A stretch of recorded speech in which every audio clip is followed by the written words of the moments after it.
Hello, I'm Donna and I wanted to show my bag. This is my bag. Okay, it's a special bag in that it contains a ventilation machine, and the ventilation machine is for hypoventilation. I am on ventilation when I sleep, but and I have that because I progressively lost my respiratory drive, and what that means is that when I'm moving and I'm awake and I'm talking, it makes me breathe, and that's all fine. But when I'm resting and or if I've gone to sleep, that respiratory drive starts to get really poor, and then it goes down to very, very little, and sometimes keeps stopping. And so I can stop breathing for up to 60 seconds at a time, and I can have very low breathing for up to 2 minutes, virtually no breathing, and that starves me of oxygen, and it's really not a very good plan. So I guess, it puts you at a lot of risk of stroke, risk of heart attack, risk of oxygen starvation and dying from it. So during the day, because I go into hypoventilation when I'm tired, or if I'm relaxing too much, sometimes I will use ventilation to wake up, and sometimes I'll use ventilation so that I can safely just have a rest. And if I didn't use it, once I'm resting, my respiratory drive's so poor that then the lack of oxygen makes me fall asleep even more, and then it's so compelling that I can't wake up. And of course, whilst I'm in there, I'm at pretty big risk of just not breathing. So I have the machine that has a battery, and if I need to use it during the day, then I can use it. And if I need to go out to a friend's house, I can take it with me.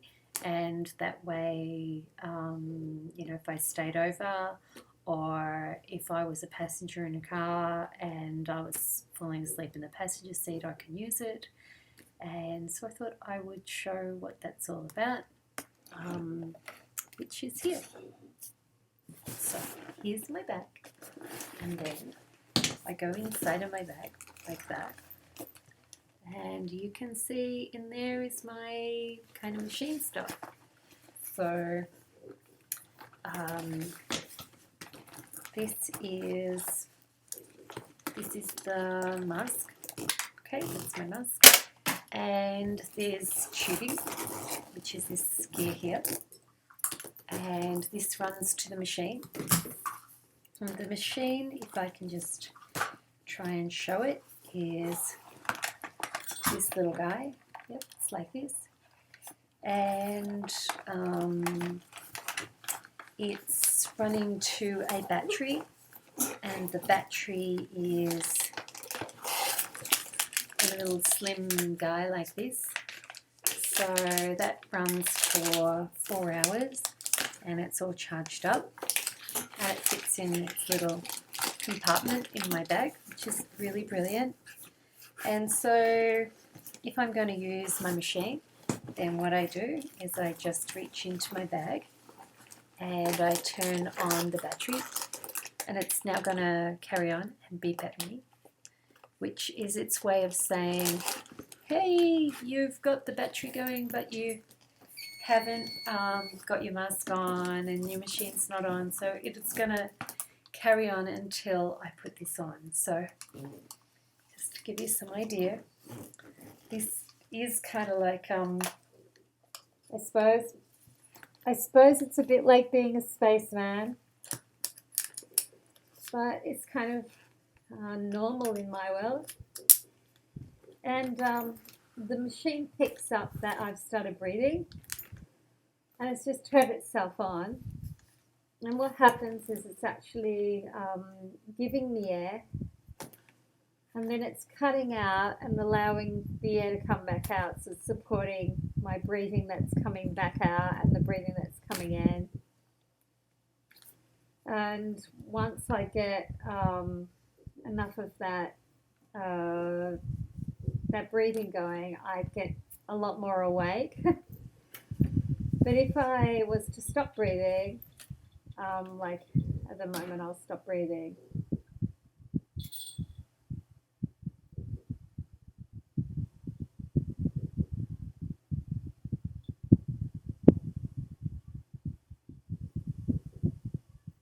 Yeah, so the machine builds up with a lot more pressure, and then it just keeps going until it actually makes it so easy to breathe that even if you have a really weak respiratory drive, it still helps you to be able to use what you do have. So that's my this is my world, and I wanted to try it so that people can understand that a person can be okay and relatively healthy, but has this brain thing going on that affects their respiratory drive, and sometimes they might need ventilation, and that's all there is. So I'm now going to take it back off. So I just reach in and turn off the machine. It's now gone. So it's, as you can hear, it's very, I can still talk with it. I'm turning off the battery. Okay, so it's so accessible, I don't even need to look in to do it, which is really great. And as you can hear, when it's got all of its air going, it's very difficult to talk with the machine. But once it hasn't got the air, it's really easy. And that's just, how it is when you come back off the ventilation and you're just back to the usual world.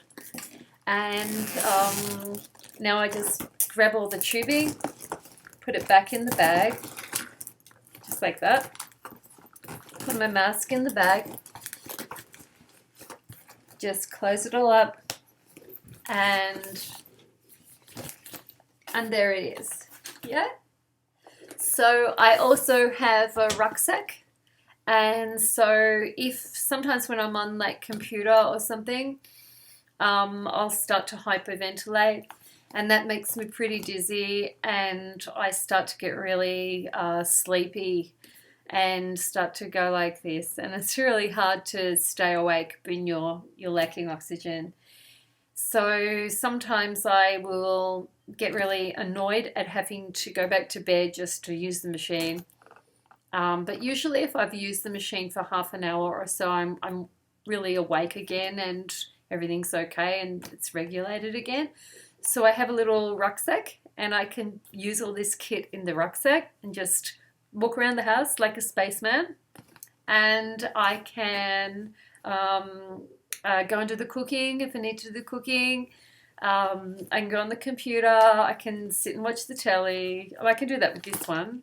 But I just thought I'd give a bit of a tour about what it's like living with a hypoventilation syndrome, and what it's like dealing with it during the day, and what I've done to make that a bit more normal in my world.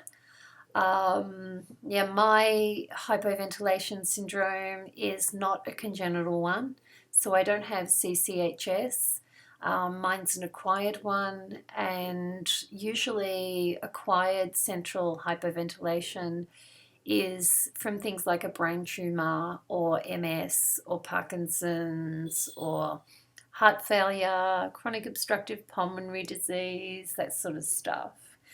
It can also be caused by things like encephalitis, but in my case it was probably caused by asphyxiation when I was 2 to 3 years old.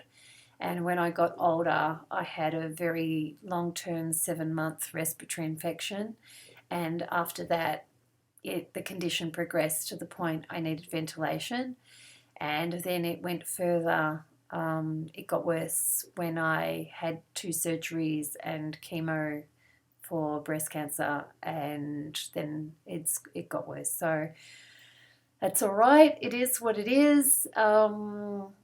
I guess everybody ages differently, and if you've already got something that's broken, then if that gets pushed further, then that's what you deal with. So I'm still me, and I have that kit, and it's okay, and otherwise it's just a normal life.